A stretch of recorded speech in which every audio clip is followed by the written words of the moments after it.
Herkese merhaba arkadaşlar, kanalımıza hoş geldiniz. Afra Saraçoğlu yıllar sonra babasıyla buluştu.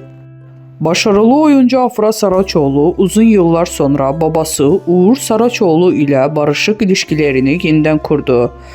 Babasıyla yıllar sonra bir araya gelmesi geçtiğimiz yıl magazin dünyasında geniş yankı uyandırmıştı. Uzun bir süre babasız büyüyen Afra Saraçoğlu eski kırgınlıkları geride bırakarak babasıyla buluştu. Afra Saraçoğlu, "Annemle babam ben küçükken ayrıldılar. Babamla 2 kez görüştüm ama sonrasında bir daha hiç haber alamadım. Artık onunla görüşemem. Çünkü üzerimde hiçbir emeği yok. Babasız büyümeyin en iyisini ben bilirim." Bu açıklamalardan sonra Saraçoğlu'nun babasıyla olan uzak ilişkisini gözler önüne sermişti.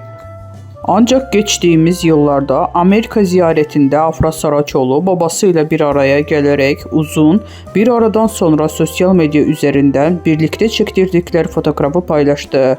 Bu barışma takipçileri tarafından olumlu bir şekilde karşılanmıştı.